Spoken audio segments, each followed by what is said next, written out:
this is an iHeart podcast. Guaranteed human.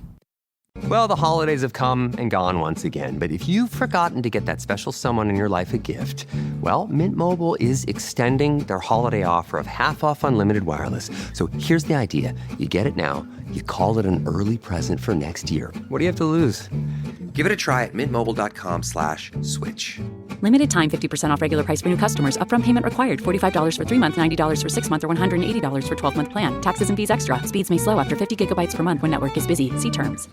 This Sunday, iHeartRadio brings you live to Levi's Stadium in Santa Clara for the Super Bowl 60 tailgate concert, presented by NetApp. It's the ultimate pregame party, featuring an exclusive performance from Teddy Swims. Your front row experience will be on iHeartRadio stations across the country and the free iHeartRadio app this Sunday at 3:30 Eastern, 12:30 Pacific. Then, after the concert, tune in to the Super Bowl 60 pregame show on NBC. Owning a home is full of surprises. Some wonderful, some not so much. And when something breaks, it can feel like the whole day unravels. That's why HomeServe exists. For as little as $4.99 a month, you'll always have someone to call. A trusted professional ready to help, bringing peace of mind to 4.5 million homeowners nationwide. For plans starting at just $4.99 a month, go to homeserve.com. That's homeserve.com. Not available everywhere. Most plans range between $4.99 to $11.99 a month your first year. Terms apply on covered repairs. This message comes from Greenlight. Ready to start talking to your kids about financial literacy? Meet Greenlight, the debit card and money app that teaches kids and teens how to earn, save, spend wisely, and invest with your guardrails in place. With Greenlight, you can send money to kids quickly, set up chores, automate allowance, and keep an eye on what your kids are spending with real-time notifications. Join millions of parents and kids building healthy financial habits together on Greenlight. Get started risk-free at greenlight.com/iHeart. Picture chicken nuggets in your head. Okay, now forget them. Because Taco Bell's crispy chicken nuggets are here. And they're nothing like the nuggets you know. All white meat chicken, coated in tortilla chips for that signature Taco Bell crunch. A nugget like that calls for a sauce that can keep up. Introducing Hidden Valley Diablo Ranch. The iconic ranch you love, fired up with Taco Bell Diablo sauce. Bold meets bolder. Ranch meets Diablo, and it works. Crispy chicken nuggets from Taco Bell, a brand new classic. At participating U.S. Taco Bell locations for a limited time only, while supplies last.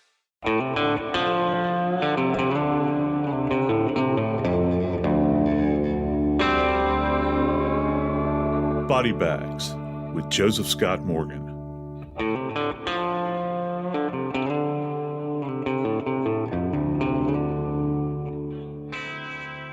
Back in the late 60s, probably my all-time favorite television show premiered. I was a little boy. I'd wait on those certain weekday nights for the show to appear, and I knew it was coming on because of the music, and then the visuals would just kind of burst on the screen. That tiny TV that my mom and I had in our house trailer. Gigantic waves crashing. Exotic land. A place I didn't think I'd ever go. Still haven't to this day, but that show was called Hawaii Five-0. I was amazed by it. And you know what? At the end of each show, Jack Lord, he was the detective. He solved every one of those cases, it seemed like. But you know, for almost 50 years, there was an unsolved homicide in Hawaii. One that was so brutal they would never portray on that television show from back then. I'm talking about the homicide of Nancy Anderson. Today, we're going to talk about it and how that case has been solved finally after all these years. I'm Joseph Scott Morgan, and this is Body Bags. I got to tell you, when this case came across the wire and I began to read about it, it turned up all kinds of memories from childhood for me because, you know, you always felt like that the police in Hawaii were going to solve these cases that they're confronted with, but you realize that your idea that you have from Hawaii Five-0 from when you were a kid, that's merely fantasy, that it is the real world out there. And sometimes cases just go unsolved. But now in the world that we live in with all of this technology at our disposal, things are changing. And they certainly did in this case. Joining me is Jackie Howard, executive producer for Nancy Grace's Crime Stories. Jackie, I'll tell you what, I know that the family of Nancy Anderson is just beyond excited, probably sad, but excited because finally, after all these years, they appear to have some answers. Nancy Anderson was one of 9 children. It was a large family. So I'm sure, Joe, that you are absolutely correct. And going back to what you were saying in your opening, you're telling our age because I did the same thing. I watched Hawaii Five-0 religiously when I was growing up and never in my life imagined that the kind of things that were on that show were real, that actually happened in the real world. Covering this case, 19-year-old Nancy Anderson moved from Michigan to Waikiki. After graduating high school, she was 19 years old. She was working at a McDonald's. And when she died, when she was killed, it really put a scare in her neighbors in the apartment complex because they had no idea what was going on. Was there a serial killer running around? Was there a killer amongst them? Was somebody else going to be targeted next? The leads in this case dried up quickly after looking at boyfriend, salesman, neighbors, co-workers. The tips dried up, and you're right, it took over 50 years to solve this case. What happens, Joe, when a case goes cold like this? Obviously, technology has grown tremendously in the last 50 years, but how do you mount an investigation when there really is nothing to go on? It's almost like a ghost appeared in Nancy's life and ended it. And this is not something, just so that we understand that the brutality that was involved in this homicide, I can imagine by those standards during that time was absolutely shocking. They were in Waikiki. This is a location that for the most part people go for vacation, or maybe if they have the ability, maybe someplace to retire. But young Nancy, and she was just out of high school. I mean, I think less than a year at that point, and she had made a decision during that period of time, which is something you kind of hear a lot about now, taking what's called a gap year. I'm a college professor now, and there are kids that take gap years, and that is that period of time between the end of high school and generally you go off somewhere, you get a job, maybe you travel. And some people think that it's a good idea because you mature a little bit during that period of time before you actually start your college years. And that's what she had done. And from what we understand, it was her dream. But it was an absolute nightmare because if you're a police officer and you walk into this apartment after the roommate has essentially found Nancy deceased, and the roommate at first thought that this was a suicide. Isn't that amazing? She thought that it was a suicide. So, when this call comes out over the radio, and we have codes actually, where you'll hear a radio code that'll come out. And I'll give you an example. When I was in New Orleans at 29, if a 29 came out over the radio, that meant death. Okay, that means it's a code for death. And then if it was a 29S, that was code for death, suicide. And so can you imagine you're a beat officer and maybe this came up as a death, maybe suspected suicide. You roll onto the scene and it is far from a suicide. You've got this young woman who has absolutely been brutalized, and she's only been there for a short period of time. You first glance, she's living with a roommate. She's got a job. She's gainfully employed. There's no signs of forced entry or struggle. And you're thinking, well, what kind of enemy could she have made that would absolutely rip her to shreds like this? And I can only imagine that the local police were scratching their heads in this case. Once the autopsy was done on the body, I would have been scratching my head too. The information that was released found that Anderson was stabbed at least 63 times. 63 separate wounds were visible. Now, as you and I have talked a lot, that number can actually be deceiving, Joe, because depending on how and the position the stabs were made, you may not be able to really count them. You're absolutely right. There's a big difference between stab and slice. The boilerplate for it, when we're describing them in terms of forensic pathology, the stabs tend to be narrow and deep, okay? And we can imagine that. Just imagine a steak knife in your hand. You're going to plunge it into a target, if you will. So it'll be narrow and deep, okay? And if it's a slice, which is different than a stab wound, you're cutting across the surface, and those are more shallow and they're longer. All right. So you just think about, in the idea of you're slicing something. Okay. You're slicing a piece of paper. It's going to be shallow and it'll be long. So the fact that they said that these were stab wounds, they didn't say that they were sharp force injury. They didn't say that there was a mixture of these wounds. Gives you an indication that they saw evidence of stabbing. Now, to your point, and you're right on the money here, because with a stab wound and you have this many, you'll get this mixture of these things. And it's hard to try to understand where one ends and one begins, because you have to think, first off, if it is sharp force, that means that you're in a very tight personal space with the individual. So if you have an attacker that has an individual, the victim, on the floor and they're on top of them, these wounds tend to be highly concentrated.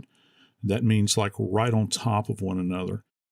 Imagine, if you will, an old-fashioned sewing machine with the needle in place. You're moving that needle, or that needle is going up and down at a rapid motion, and it's striking very precise areas because of the close proximity to it. The only thing that changes is moving the cloth beneath the needle. And the same principle with a stab wound. It's over and over, close proximity. You've got this kind of piston-like action of the individual that is withdrawing the blade and then reintroducing the blade into the body.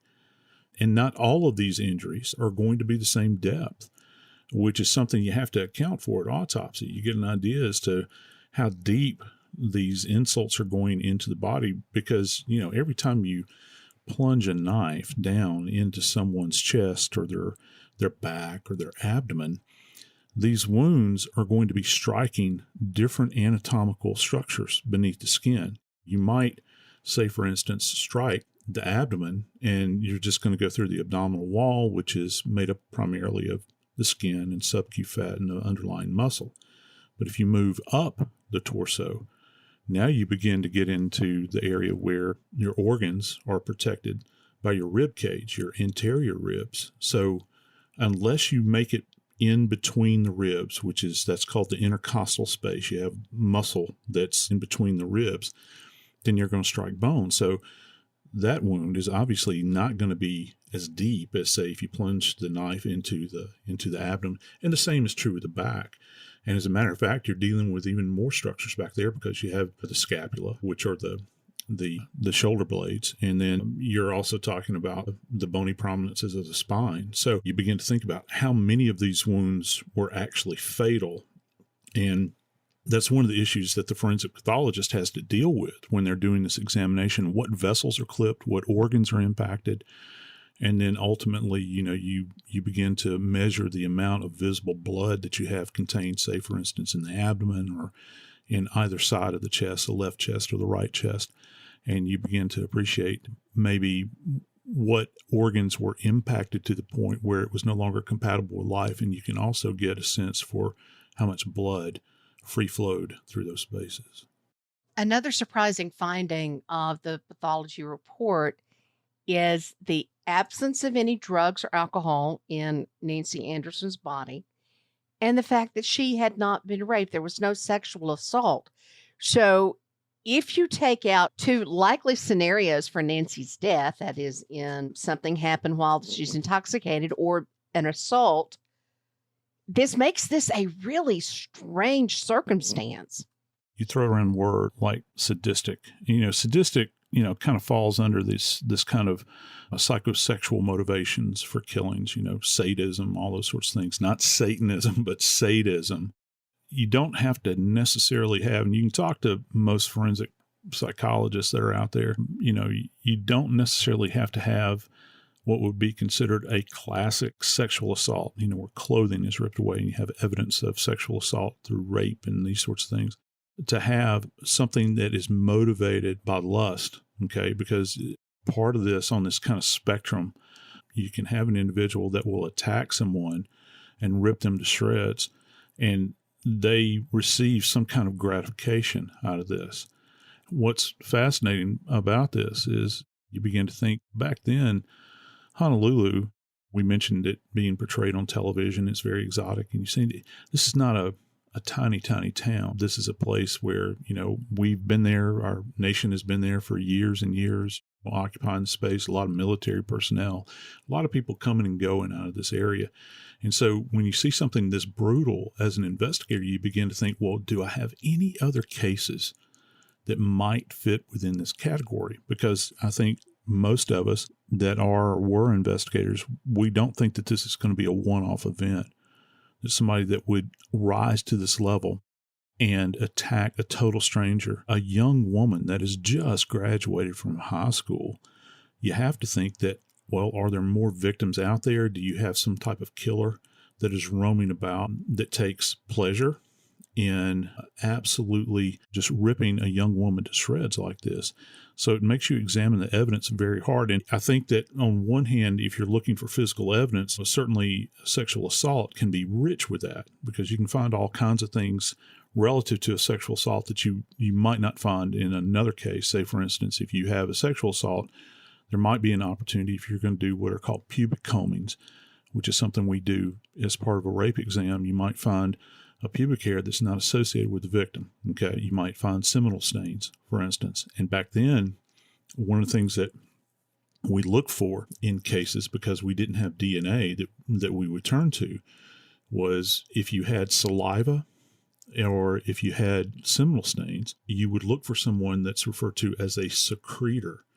And there's, just less than 50% of the population, and I don't know the figure exactly off the top of my head, are secretors. And what that means is that when you test those samples from either saliva or from semen, and there are other elements of the body as well, but in those in particular, you can actually find red blood cells contained in those areas. So back then, with the absence of DNA, you can actually type the blood based upon, those secretions that you might find. And of course, as you mentioned, in this case, there was no evidence of that.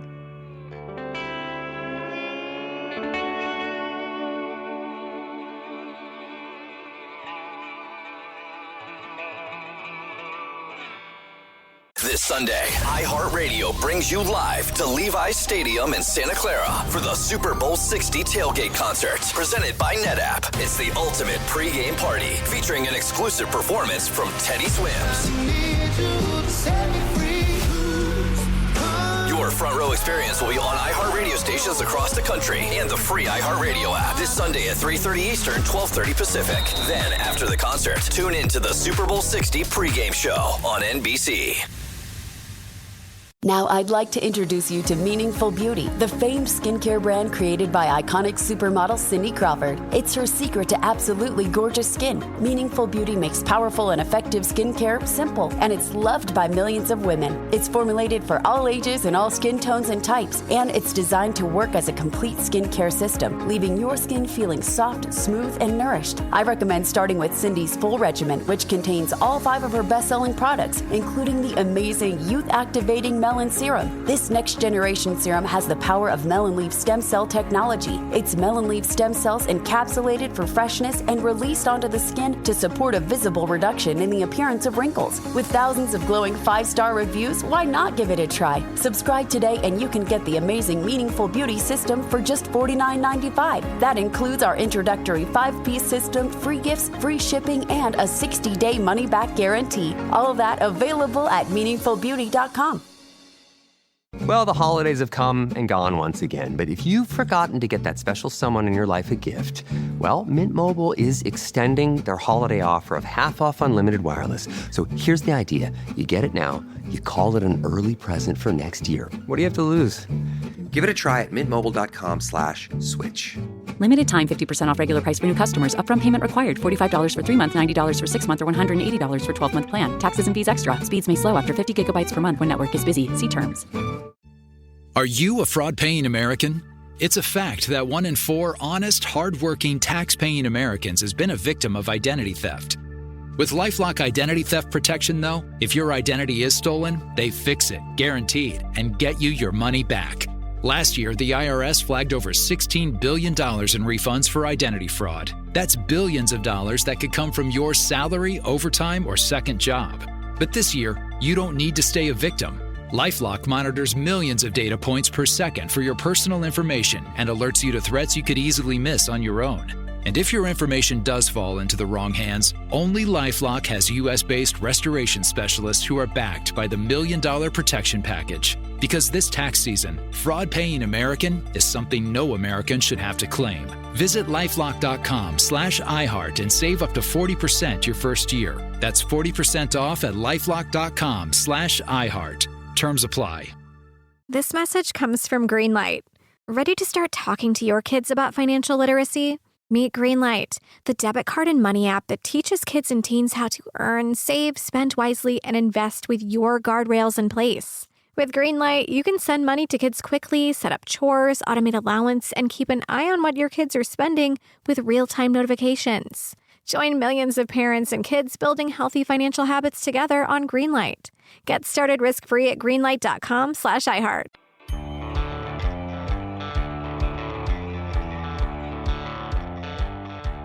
And it goes without saying, 1972, boy, that was a different time than present day. So much has changed since that time. But you know what? Basic crime scene investigation has not changed. Has not changed one whit. And in this case, I think that the police actually had more to go on than they thought. A lot of that information came from Nancy Anderson's roommate. So one of the things I've learned from you, Joe, is let's start at the beginning and set up our timeline. So we know that Nancy Anderson was talking to, believe it or not, 2 door-to-door knife salesmen. The afternoon when her roommate came home, she told police she saw Nancy talking to these 2 gentlemen in the living room. Now, from there, she went into her room, and that time was around 2 o'clock that afternoon. And the body wasn't found for approximately 3 hours later that afternoon after the roommate went to take a nap. The body was found around 5:15. The roommate found Nancy Anderson's body in the bathroom. So I've got a couple of questions about that, but my main question is, we know with over 60 stab wounds that this was a very, very violent death. And she moved from the living room, where she was originally talking to the salesman, to the bathroom. How could, even if the roommate, when she first woke up, she thought that Nancy had committed suicide because of how she was in the bathroom. But if this had been a very violent attack, as we believe it was, how could she not have heard it? How is that even possible? And I want to visit this idea of thinking that it was suicide. My thought on this when I first read this, because the room, the bathroom that is, has been described as, almost being bathed in blood, super saturated with blood. I think there's something within us, in our mind, and I'm talking about from the perspective of the roommate. I think her initial reaction was probably suicide, because it's almost like she's protecting herself. You know what I mean? I mean, it's like you think about it, you think, I cannot imagine, maybe at an unconscious level, that a homicide has taken place in my presence. You were talking about just a second ago where how could she have not heard this? And I think that there's almost this safety switch that flipped on possibly with her, where she's saying, well, it had to be a suicide, because I can't imagine that a homicide has been perpetrated, and to this degree, when I am asleep just right down the hall from where this horror show takes place. And so her initial reaction was, yeah, this is a suicide. She noticed, and you know what cued her is that when she woke up, and this is a very important piece of information here from an investigative standpoint, she heard water running. The water was running in the bathroom adjacent to where Nancy's remains were found. And that gives you an indication after, of course, you've inspected the scene as the investigator, gives you an indication as to what was going on potentially, that maybe, just maybe, there was an attempt by the perpetrator to clean himself up at that point in time, that they were making some kind of effort to get rid of evidence that they may have on their body. Because if the room is bathed in blood, this is not something that this individual is going to get away with cleanly. They will concurrently be saturated in blood, particularly over the surface of their hands. If they're wearing long sleeve shirts, it'll be up to the elbow, perhaps. If not, if the lower arm is not protected, you're going to have blood stain on both the palmar aspect of the forearm and probably the top side of the forearm as well, even beneath the fingernails, because blood is so tacky. It's kind of the way that it transfers to the body. So with the water running, I would suspect that if there had been a bar of soap sitting there, remember this is before the days of where you've got some kind of pump bottle of liquid soap. They didn't do that back then. You would have a bar of old-fashioned hand soap that was sitting there perhaps, and the individual was washing their hands or making an attempt. And soap there's been any number of cases where people have transferred blood from their hands to soap, and of course we collect that, and you can get valuable evidence off of the surface of soap because it has such a tackiness about it. It'll hold on to a number of things. You can find hair on there, you can find dead skin cells, you can also find blood that'll transfer over there, as you're holding this. So the thing that you're attempting to clean up with can actually be the thing that trips you up. I think that probably what it came down to is that within this environment, I found a number of towels that had been used. And of course, there was blood on the surface of that. So that's going to be a big starting place for the police in this case.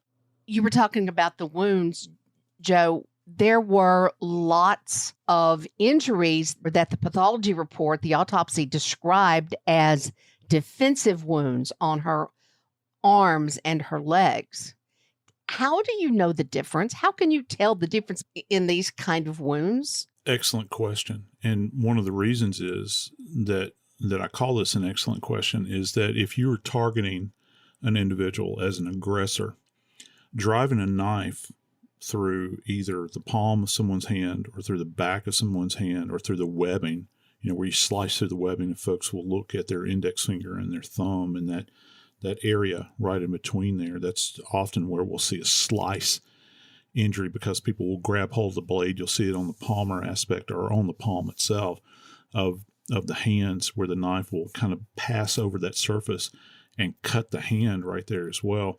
Those are atypical, what we refer to as atypical injuries, because you think of an attacker, an aggressor, if you will, moving forward toward a target. Well, where are they going to try to stab? Well, they're not looking down at the sides of the body where they're going to aim for the hands or maybe the arms. If you throw your forearm up in a blocking motion, that's not what their target is. In kind of this defensive posture that we naturally go into as a response to something that's oncoming, whether it's a car, a knife, or somebody has thrown a gun up at us to shoot at us, people throw their hands up and arms up as a defensive posture. It's just kind of a natural reaction. The way you're able to kind of discern between these types of injuries is the fact that the typical attacking area is going to be the neck, the face, maybe certain areas of the head, and certainly the chest and the abdomen. I mean, that's what the attacker is going after. And what's really curious about this case as well, and I've got my thoughts about this. I'm glad you brought up these injuries on the legs. You don't commonly hear of defensive injuries to the legs. My thought is that he had Nancy in a submissive position, probably on her backside on the floor, and she is attempting to kick him away with her legs, and he's just flailing at her with his knife. And so as she is kicking at him, he's flailing with a knife. He's actually attempting to stab at her legs. And this is my other thought. You know how we talked about there was an absence of evidence of a sexual attack, okay? Maybe this was an incomplete attack. Maybe something spooked this individual, because let's think about it. The individual has got Nancy on her back in a submissive position. He's dominant. I've used the term asymmetrical before, and this is an asymmetrical attack where you've got someone that's in a dominant position above and they're striking down. You can have it in bludgeoning cases. You can have it in stabbing. Hell, you can even have it in shooting cases where you're in a dominant position above the individual. And so maybe, just maybe, the individual's goal was to perpetrate a sexual attack, but they couldn't complete the action. Maybe they got spooked in some way. Maybe they heard something. I'm thinking that this individual had to have known that the roommate was there. But wait, Joe, if we were to make an assumption that the killer was one of the two salesmen, which would seem to be an obvious jump since they were just there and the roommate saw them, then we would know the person knew that the roommate was there, right? Quite potentially. And isn't it odd too, these two salesmen that the roommate witnessed, they're selling silverware. You know, you got to figure that contained in the silverware, you've got sharp instruments, right? Any kind of knives, I would imagine. Maybe you have, some people call them case knives, butter knives, that sort of thing. You might have steak knives. You have all of these sharp instruments, and not to mention you've got serving forks, you've got regular forks, salad forks, anything that has a point on it like that. And they're selling this. And these are the last two people that the roommate saw in connection to Nancy. And I find that so odd in this case. What are the odds of that those would be, these two individuals selling these types of items would be part of this story? It's super bizarre. And of course, as investigators, you're going after these people, and they will be known because, back then during that time, you and I had an off-air discussion about experiences that we had, particularly when we were younger. Vacuum cleaner salesmen would come by the house regularly. People sold encyclopedias. They'd come to your door and sell them. So you'd have traveling salesmen that would come about.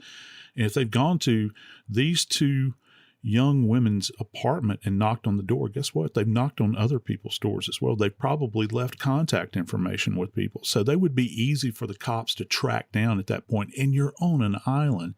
You ain't going nowhere. So they can track them down. I would imagine that early on in the investigation, they were able to, kind of strike these two individuals off the list. Joe, I am fascinated by the bathroom yet again, because the bathroom seems to be a place where a lot of people end up and getting murdered in the bathroom. Do we have a tendency to think that the bathroom is some kind of, I don't know, you see it in horror movies. You see it when we're talking about hurricanes or, tornadoes or bad weather. The bathroom is safe. The bathroom is safe. Is that kind of just something that's ingrained in us? If I can get to the bathroom and shut the door, I will be safe. Yeah, it's a point of retreat. And I got to tell you, there's an interesting little aside here as well. And I've posed this question to my students a lot and people that I talk to. And you talk to other people that were in my profession, medical legal death investigators. You ask them and say, well, where do you generally work the most deaths in a home as a death investigator? And automatically hands will go up and they'll say the bathroom. Well, it's for a different reason, though, than this. Okay. And it's kind of odd. Most people don't think about it, but we have something that's referred to actually as toilet sign. And it's just a term that we use because we find that a lot of people deceased on the toilet, because one of the leading causes of death in America is heart disease. And of course, people have MIs or heart attacks, and they will have a need to go to the bathroom. And you'll find them deceased on the toilet many times. But people do, in fact, retreat to bathrooms, it's seemingly. And there's also another piece to this. I think that many times perpetrators will do great harm to people, and then to cover their tracks, the bathroom is what you refer to as a wet room, right? So what is the best area other than running the risk of taking someone outside of a freestanding dwelling and rinsing the body and the evidence off in the yard, the best place you're going to have protection where you have access to water is going to be the bathroom. You can put potties in tubs. You can wash your hands in the sink. You've got tile floor many times. You think that you can rinse it down. It's not going to soak through wood or carpet or whatever. So it's an environment in which I think is a natural place for perpetrators to go. And for some reason, many times, it's a place for people to retreat to. Now, I don't necessarily know that was the case in Nancy's death. Maybe she had the thought that she could put distance between herself and her attacker after she was initially attacked in that front room and retreated to the bathroom. But too much harm was done at that point. She couldn't get this guy off of her.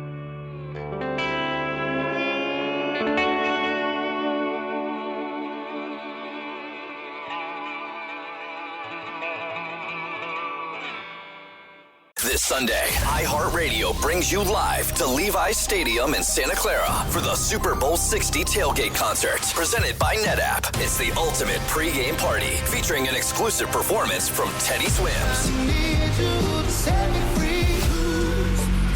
Your front row experience will be on iHeartRadio stations across the country and the free iHeartRadio app this Sunday at 3:30 Eastern, 12:30 Pacific. Then, after the concert, tune in to the Super Bowl 60 pregame show on NBC.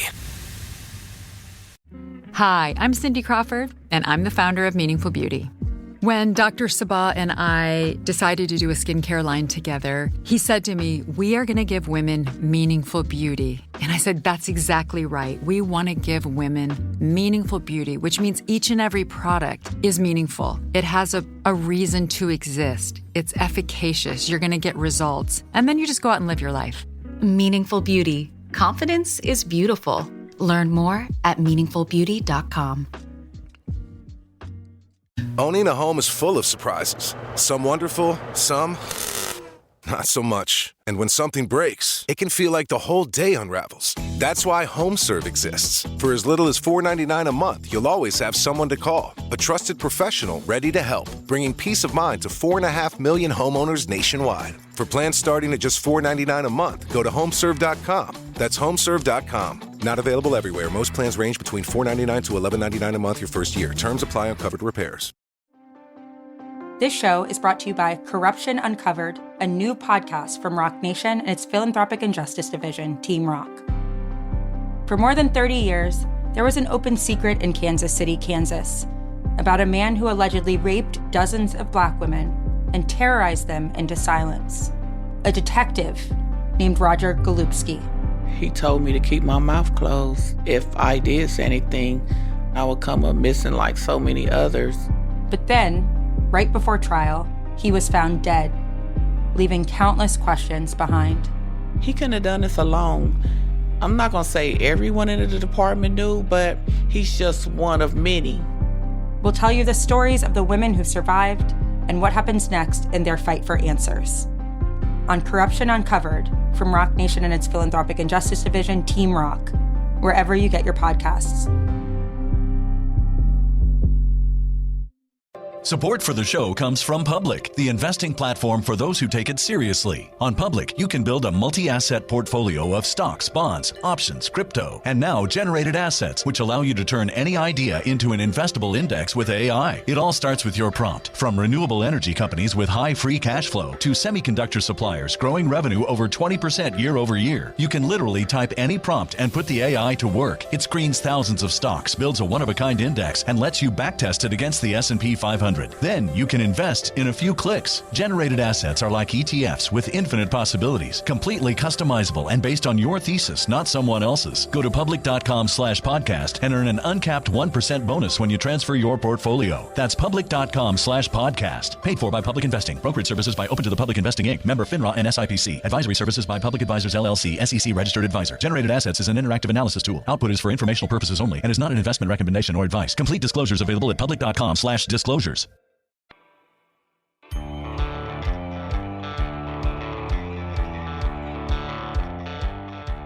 I will never stop mentioning Edmond Locard on the show. He is the godfather of all things forensics as far as I'm concerned. And of course, we go back to Locard's exchange principle, where he said every, not some, but every contact leaves a trace. And in this case, the one thing that the perpetrator left behind was an essence of themselves there at that scene. And that essence, of course, was blood.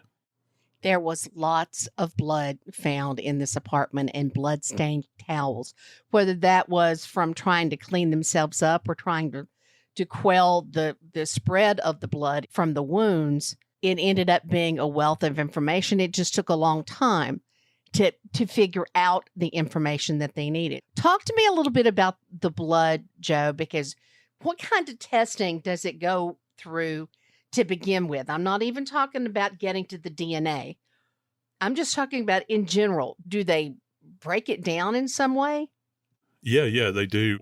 And so when you begin to think about this with blood, and I want our listeners to really understand that, because you walk away, hopefully, every time you listen to Body Bags with a little bit more information. When we go out to a scene, we might see a crusted red stain somewhere. Now, you might suspect that that's blood, but you never say that it is blood, not until you can confirm it. And so there's a series of testing that's done, even to this day. Just because you see something red doesn't mean that it's necessarily blood. And, just because something is another color doesn't mean that it's not blood. Well, let me test what I've learned from you, Joe. Sure. Yeah. A fresh blood stain will be bright red. However, a blood stain that's been there for a while, as it oxidizes, begins to turn a darker brown color. Yes, it does. I got You're an A. Absolutely right. You did. Hey, and let me give you, this is for extra credit. Do you recall what happens if you have a pool of blood over a period of time? What begins to happen there? Oh, I'm not getting any extra credit. Okay, well, what begins to happen is that after blood has been pooled for a while on the ground, you'll see the red blood cells begin to migrate away from the serum. Wait. And so explain that. Migrate away from the what? Yeah, the blood is not a standalone liquid. It's not like, you've got water, which of course water's got two components, hydrogen and oxygen. But with blood, it has multiple components. So as it's not circulating through the body, it'll separate out into various components. And one of the things that you see happen is that the serum, which is clear, will begin to separate from the red blood cells, and you'll see it, and it migrates away. So you'll have this stain that actually changes color. But to a bigger issue here, one of the things that we do, we have to confirm whether or not something is in fact blood. So there's a test you can do in the field to determine if it is in fact blood, because you don't want to waste your time on something that's not blood, but you have to eliminate it, right? If it is blood, you have to determine, well, is it animal or human? So we then do another test, a confirmatory test in that area, and then it's at that point that you begin to do blood typing. That's kind of where things kind of froze back in 1972, if you will. And what they determined is that the blood that they had at the scene, obviously there was a lot of Nancy's blood that was spilled. God rest her soul. She went through a horrible event here. But they found the essence of somebody else. And that individual happened to be A positive. And we know our blood groupings, we've got A and B and O, and then you've got positives and negatives and all these sorts of things.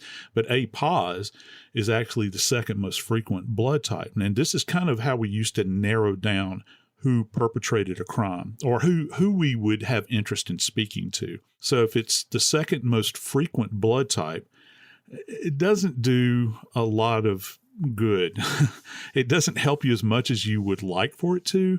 Say, for instance, if you had AB pos or AB neg, which tend to be more rare, you got A pos, which is the second most frequent, which about, 34% of the population has. But it's a place to start, right? And that's what you're looking for, because right now you don't have anything, or the police didn't. And so I'm just fascinated by in this case, and if I could shake their hand, I would do it to this day. The crime scene investigators that were at that scene on that fateful day back in 1972, they did something that many departments cannot effectively do even today. And that is the blood evidence that they had at that scene. They preserved it. They preserved it so that 50 years later, imagine that, 50 years later, they were able to take a blood sample off of a towel that was evidence in arguably one of the most brutal homicides up to that point that had taken place, and certainly unsolved homicides that had taken place in Honolulu at that point in time. And they were able to actually get a DNA profile off of this unknown blood sample, this A positive person that was just floating around out there that no one knew. Okay, I've got my hand up, Professor. I know you can't see me because we're in two separate locations, but how did they actually preserve that? In moving a body from the death location to the morgue, if there's a suspected murder or attack, the hands are covered with paper bag as opposed to plastic, because as you've taught me, plastic makes the hand sweat. Yes. Which can change what you're going to be, can change your findings. How do you preserve that type of an evidence? A towel, which number one, possibly could be wet because we know there was water running, is wet from the blood in it. So how do you keep it from molding? How do you keep it from degrading? How do you store it? Well, it has to be dried. And I can't speak to what technology they had at the police department in Honolulu back in 1972, but I can tell you this. If the towel was wet, which obviously we know that there was blood on it, so it had to have been wet. First off, you're right in remembering back, we don't put plastic bags on hands because it makes things sweat. I mean, listen, forensic science is not rocket science. We're not going to Mars here. Anybody can understand this. It's actually common sense is what it comes down to. If you don't want something to sweat, don't put it in plastic. And you have this wet sample, it has to go into a conveyance like a paper bag, just like we put on the hands. I've actually put paper bags over heads before because you've got valuable evidence that's there and you don't want to make that area around the head sweat with plastic. It's certainly not something that you would do, but if you're trying to preserve, for instance, firearm evidence, I've had projectiles that are barely almost about to fall out of the side of the head that's just beneath the skin. So I will not remove it at the scene. You don't want to do that. You want to be able to document it. I'll put a paper bag over the head. And it's the same principle even with these towels. They're damp. So what they would have had to have done is take them back in an environment that is conducive to dry this item out, because once you dry it out, it's kind of frozen in time at that point in time, and then you have to store it safely so that all of these years later, first off, it's not going to degrade to the point where you can't get a usable sample off of it, and it's not going to be exposed to changes in relative humidity, where it's going to rise and fall, and where it's a predictable environment where you can go back and you can actually access this and cut a sample out of it and test it, which is eventually what has happened in this particular case. They did such a fantastic job all those years ago, all these years ago, where the scientists, the modern scientists, were able to go back and snip some of that area, because you don't want to use all of it, but snip some of that sample area and use it and apply modern scientific technique to it. And, now we have evolved to such a point in our technology where we don't need as large a sample any longer in order to generate a biological or DNA profile on an individual. We can do smaller and smaller now. We don't require as large of a sample of blood in order to facilitate this, not just blood, but any kind of biological sample that we can harvest DNA from. But how would you do it? I mean, if that towel is wet with blood, like we know, it's not like you're going to put it in the dryer. I mean, do you? No, you say that, but did you know that there are actually forensic evidence dryers, and they're not tumble dryers? These are, they're actually glass boxes that are utilized. We have them in morgues. They have them at forensic laboratories where you just knock down all of the humidity in the environment and the thing just dries out. It dries in place. And so you can go back once that is preserved. And let's say blood, for instance, it doesn't have that tackiness to it any longer. It's actually a dried sample that you have there. You can preserve it.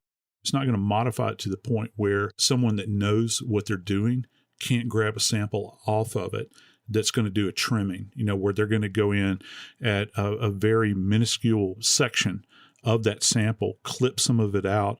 They can actually produce a sample from that they are able to examine and to develop a profile out of. And one of the things, for instance, that we do at autopsy, we'll take what are called blood cards. And it's kind of interesting. They'll preserve at autopsy a tiny blood droplet, and it'll go onto a specially treated card. And that card is actually filed away. And we can hang on to that blood sample for a protracted period of time, a long, long time. But, we're not necessarily talking about a card here. We're actually talking about an unknown blood sample on this towel. Now, here's what's key. They were able to preserve enough of it, even in the face of having previously identified. Let's don't forget, they previously identified this blood droplet as what? AB positive at that point. So they had already sampled it before, way back when they sampled every region on that towel. They were able to go through it and eliminate Nancy's blood type out of there. But somehow they were able to find that sample on there way back when, sample it and type it and come back with AB pos, and they saved enough of it after all of these years to go back and create a DNA profile off of that droplet of blood. You were talking about being able to rule people out. We talked earlier about the traveling salesman, and they were ruled out. They passed a polygraph test, as well as their fingerprints did not match what was found on the murder scene. So years pass, storage of all this important, delicate information that you're talking about, and technology improves. And all of a sudden, we've got all these big words thrown about, Joe, that I'm going to let you choose which one you want to talk about. We've got phenotyping. We've got genealogy. We've got the new DNA testing. Pick one. No, let's start. I know. I'm going to pick one. Let's start with the phenotyping. What is it, and what good did it do with the investigation? Well, the phenotyping is quite fascinating because you can take a sample of blood in this case, and you can actually begin to run a test in order to develop a snapshot, if you will, of a probable suspect. And when I say probable suspect, this is the beauty of it. And isn't this amazing? Can you imagine, 5 generations ago, maybe even 4 generations ago, actually telling somebody back in time that we would be able to do this? With the phenotyping, based upon their DNA profile, you can develop a pretty good guess about what race the individual is, what their hair color is. And in this case, in this particular case, they were able to, as a result of this phenotype, determine that the individual at 25 years of age would look like an individual with average body mass, had a BMI they estimated with a phenotype of 22, which is kind of on the, average size for an individual. This individual had fair or very fair skin, and they created a composite of this individual. Now, how powerful is that when you're going back in time as a result of this phenotyping, where it leaves behind this kind of fingerprint of what the individual would look like, where you can create, and forensic artists can go in based upon this and create a template, if you will, of an individual and what they might look like with these characteristics. Now, obviously, it's not going to be absolutely dead on, spot on this individual when you find them, but it's going to put you in the ballpark. And for instance, that out of this grouping, you're going to look for somebody that had fair or very fair skin, that has dark hair, and is going to be about this size at this particular age in life. And that person, for that moment, when that droplet of blood was spilled, they've kind of frozen time at that moment in time. And that's absolutely fascinating. And you take phenotyping technology, and you marry that up with what eventually brought this case to a resolution, and that's forensic genealogy. Let's recap the numbers, Joe, because you were talking about the confidence that could be gained from this phenotype report. The report said with 82% confidence that the skin color was fair or very fair, 99% confidence that it was not brown or dark brown skin.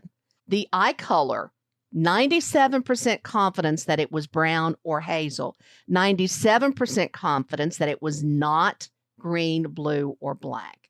Hair color, 99.8% confidence that it was black or brown. And what I found really fascinating was that even with the phenotyping, they could determine whether somebody had freckles. 91.7% confidence that this person had no freckles. How does phenotyping determine whether or not you have freckles?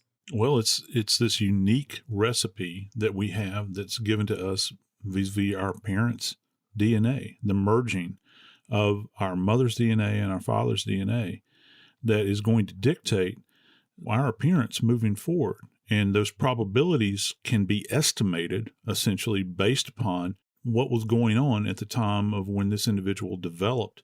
And early on, I mean, that stamp is on us early on in our developmental stages, even in the womb. And so that's something that you carry with you.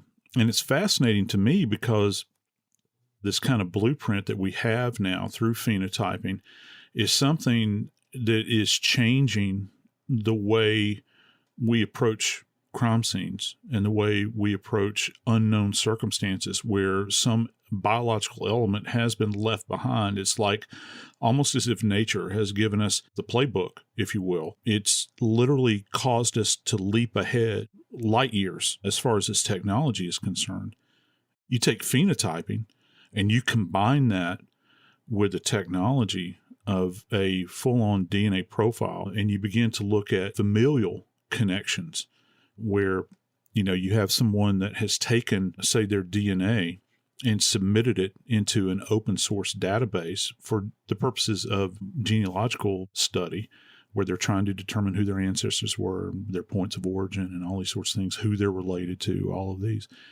And once you start to hit on those peripheral areas where if you have an individual that might have a third or fourth cousin out there that has submitted a sample, say a buccal mucosal swab that's gotten from inside of the mouth, from the gum line, and they've submitted it, or maybe they've spit in a little tube and they've sent this off to be examined, suddenly you got a whole new world that opens up to you. Because if you've got an unknown, which in the case of Nancy Anderson, we have an unknown suspect here, an individual that we think was probably involved in it because we've got this blood sample from way back. Then all of a sudden, that was very, very fuzzy for a long, long time suddenly comes into focus.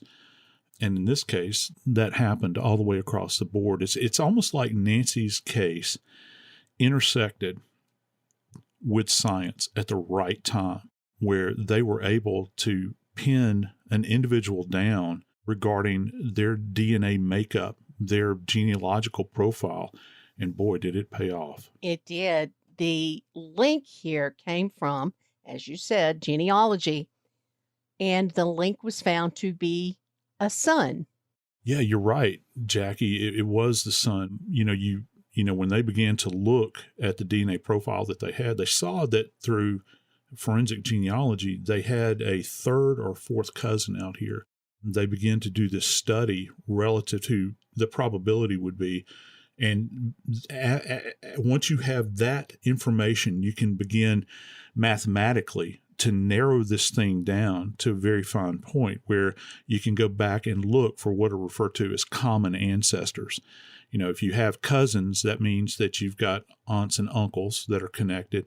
And then you take that, narrow it down even further to where you have not just aunts and uncles. Now you have brothers and sisters. And when you begin to narrow it down to brothers and sisters, you come down to mama and daddy.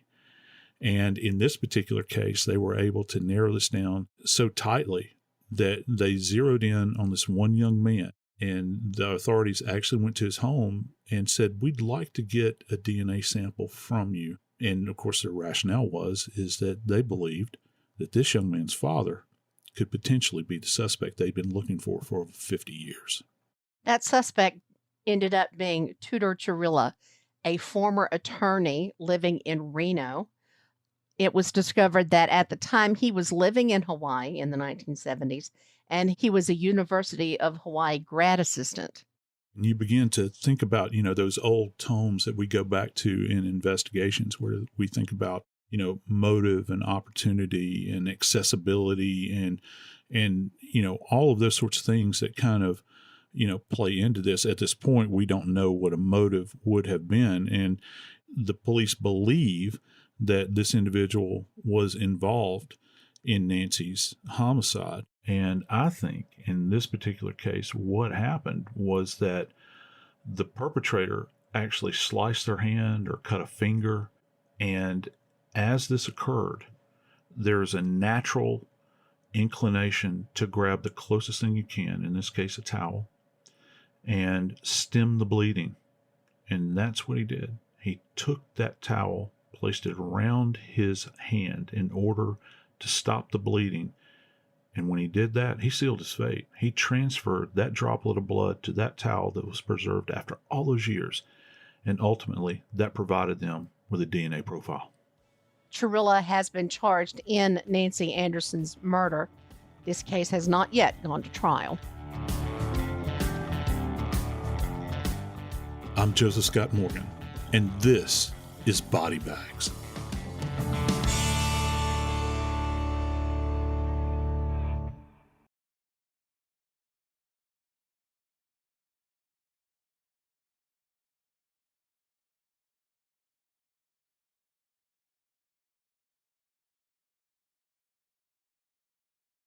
This Sunday, iHeartRadio brings you live to Levi's Stadium in Santa Clara for the Super Bowl 60 tailgate concert, presented by NetApp. It's the ultimate pregame party, featuring an exclusive performance from Teddy Swims.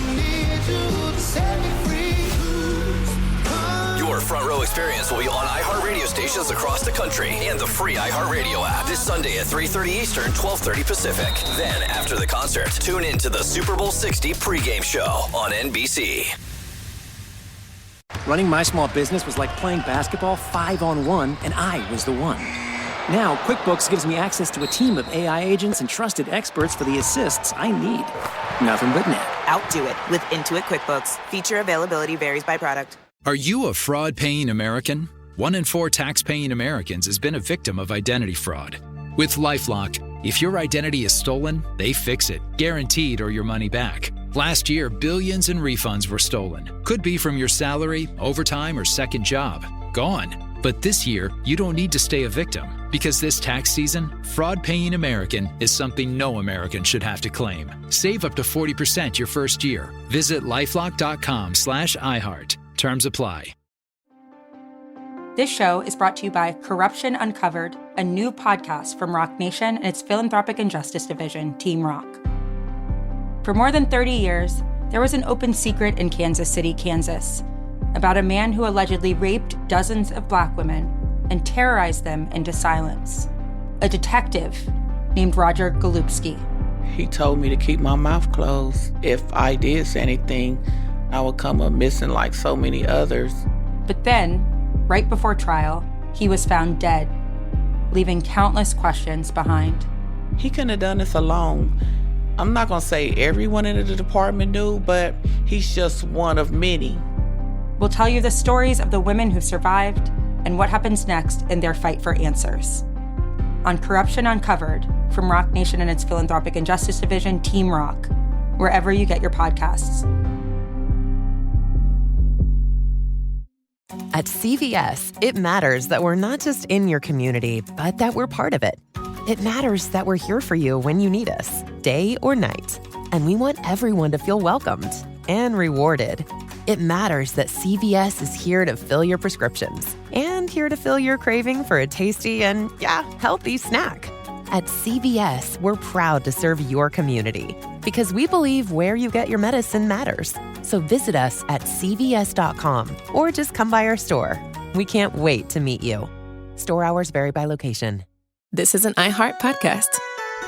Guaranteed human.